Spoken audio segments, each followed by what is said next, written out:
Buenos días. En este trabajo daremos un relato de la enfermedad del cólera. Iniciaremos con una breve descripción del microorganismo, daremos signos y síntomas de la enfermedad, algunos posibles tratamientos y para terminar daremos a conocer una reseña histórica del cólera en nuestro país, en este caso en México.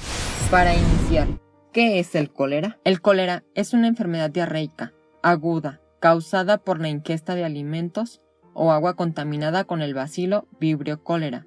Las especies de Vibrio tienen tanto interés histórico como contemporáneo. El cólera es una enfermedad diarreica, potencialmente grave para la humanidad durante siglos. Descrito por primera vez y nombrado por Pacini en 1854, fue aislada 32 años más tarde por Roberto Koch, que lo denominó bacilo en coma debido a su aspecto. El género se compone de más de 100 especies de bacilos curvos. Una serie de especies se asocia a la enfermedad en personas, pero 13 especies son patógenas de especial importancia para el ser humano. Los vibrios son una de las bacterias más frecuentes en agua de superficie de todo el mundo. La mayoría de las infecciones se asocia por la ingesta de comida o bebida. Se informa también por infecciones de heridas o traumatismos al nadar o trabajar en aguas infectadas, o por la exposición a animales marinos, ya que pueden crecer rápidamente en aguas especialmente con crustáceos quitinosos, por ejemplo, ostras, almejas, mejillones, etc. Los serogrupos de Vibrio cholerae O1, TOR o 139 producen cólera en el ser humano, en tanto que otros vibrios pueden ser causantes de sepsis o enteritis. Muchos vibrios comparten un solo antígeno H flagelar lábil. Vibrio cholerae tiene lipopolisacáridos O que le confieren especificidad serológica. Existen por lo menos 139 grupos de antígenos O. Las cepas de Vibrio cholerae del grupo O1 y del grupo O139 producen el cólera característico. Signos y síntomas. En condiciones naturales, Vibrio cholerae es patógeno solo para el ser humano. Una persona con acidez gástrica normal tiene que ingerir 1010 o más microorganismos de Vibrio cholerae para infectarse cuando el vehículo es agua, pues los microorganismos son susceptibles al ácido. Cuando el vehículo es alimento, se necesita un mínimo de 102 a 104 microorganismos por la capacidad amortiguadora de los alimentos. Todo fármaco o trastorno que disminuye la acidez gástrica vuelve a una persona más susceptible a la infección por Vibrio cholerae. Los microorganismos no llegan al torrente sanguíneo, sino que permanecen en el tubo digestivo. Y además, los microorganismos virulentos de Vibrio cholerae se adhieren a las microvellosidades de las células epiteliales. Ahí se multiplican y liberan la toxina colérica y tal vez mucinas y endotoxinas.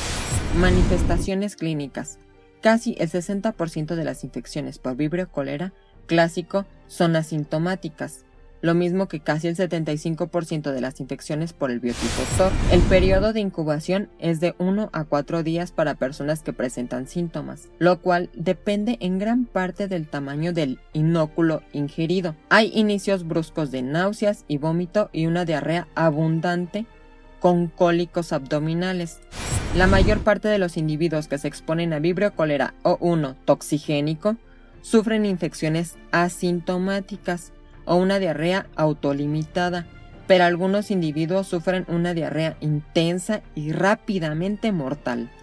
Las manifestaciones clínicas del cólera comienzan por término medio de entre 2 y 3 días después de la ingesta del microorganismo, con el inicio brusco de una diarrea acuosa y de vómitos. Conforme se va perdiendo líquido, las heces se vuelven incoloras e inodoras, libres de proteína, moteadas de mucosidad, dando una apariencia de agua de arroz. La pérdida importante de líquidos y de electrolitos puede provocar deshidratación, calambres musculares sumamente dolorosos, acidosis metabólica, que es la pérdida de bicarbonatos, hipopotasemia, pérdida de potasio y shock hipovolémico, con arritmias cardíacas y fallo renal. La tasa de mortalidad alcanza el 60% en los pacientes no tratados, pero es inferior al 1% a los sujetos que se trata de forma precoz, con reposición de líquidos y de los electrolitos perdidos. La enfermedad producida por Vibrio cólera O139 puede ser tan grave como la causada por Vibrio cólera O1. Estas cepas pueden provocar también infecciones extraintestinales, como septicemia, sobre todo en pacientes con enfermedades hepáticas, como hígado graso, no alcohólico, hepatitis o con tumores malignos hematológicos. El diagnóstico de un caso de cólera real no plantea problemas cuando hay una epidemia. Sin embargo, los casos espontáneos o leves no son fáciles de distinguir de otras enfermedades diarreicas. El biotipo, el TOR, tiende a producir enfermedades más leves que el biotipo clásico. Los pacientes aquejados de una infección grave llegan a perder incluso hasta 1 litro de líquido por hora durante el periodo de máxima actividad de la enfermedad. Esta pérdida de líquidos provocaría normalmente en la persona la eliminación del microorganismo del aparato digestivo, pero las células de Vibrio cólera que son capaces de adherirse a la capa de las células mucosas son las que desarrollan la infección. Sin embargo, las cepas que no se logran adherir son incapaces de establecer una infección. Tratamiento y prevención. Se debe tratar de forma precoz mediante la reposición de líquidos y electrolitos, para impedir que la pérdida masiva de líquidos sea corregida, evitando así la deshidratación grave que origine un shock hipovolémico. La terapia con antibióticos, por ejemplo, trimetoprim con sulfametoxazol o tetraciclinas, ayudan a acortar la duración de la diarrea y reducir el periodo de portación. Sin embargo, los antibióticos deben considerarse auxiliares a la rehidratación. En la actualidad, el fármaco de elección en niños y adultos en única dosis es de acitromicina, ya que la resistencia a macrólidos es relativamente infrecuente. Que no sean mujeres embarazadas, se puede emplear como tratamiento alternativo una dosis única de doxiciclina o ciprofloxacino, si se ha demostrado su actividad in vitro. Sin embargo, la resistencia frecuente a tetraciclinas y a fluoroquinolonas es relativamente frecuente. En algunas zonas endémicas ha surgido resistencia a Vibrio cólera a las tetraciclinas gracias a los genes que se transmiten a través de los plásmidos. Se puede reducir el riesgo de cólera siguiendo la regla general: hiérvelo, cocínelo, pélelo u olvídelo. En particular, los viajeros no deben consumir agua no hervida ni tratada, ni hielo fabricado con esta misma agua, alimentos o bebidas de vendedores callejeros, pescados y mariscos crudos o parcialmente cocidos, incluyendo el ceviche y ensaladas frías de mariscos principalmente, verduras mal cocidas. Se ha realizado un trabajo en el desarrollo de vacunas orales contra el cólera. Tras consultar a las asociaciones encargadas de la ejecución, la OMS revisó en el 2016 los kits para el cólera, a fin de adaptarlos mejor a las necesidades sobre el terreno. En total se cuenta con 6 kits disponibles. En México, de las 7 pandemias de cólera que los especialistas identificaron a lo largo de la historia, 3 han llegado a México. La segunda de 1830, la tercera 1850 a 1854 y una de las más importantes también, la de 1961. Hay indicios de que la quinta pandemia de 1883 también llegó a México, principalmente a los estados de Chiapas, Tabasco y Oaxaca, pero no habían avanzado al resto del país. Las 2 primeras pandemias llegadas a México de 1830 y 1850, iniciadas en el río Ganges, en India, en 1826 y 1848, respectivamente, son las que aquí se analizarán comparativamente por grupo socioétnico de residencia y de edad, que registraban cotidianamente los entierros de parroquias como la de Metepec, Ixtlahuaca y Almoloya, 3 cabeceras religiosas administrativas del Valle de Toluca. También sabemos que no todos los enfermos mueren. En México se conocen porcentajes de letalidad que oscilan en los estados de Oaxaca entre el 20 y 62%. Vibrio cólera sobrevive mejor en aguas que en alimentos, dependiendo del pH, la temperatura, grado de contaminación, las sustancias orgánicas que presentan, sales, carbohidratos, la presencia incluso de otros microorganismos y la llamada humedad osmótica, ya que de esto depende que el microorganismo sobreviva o no.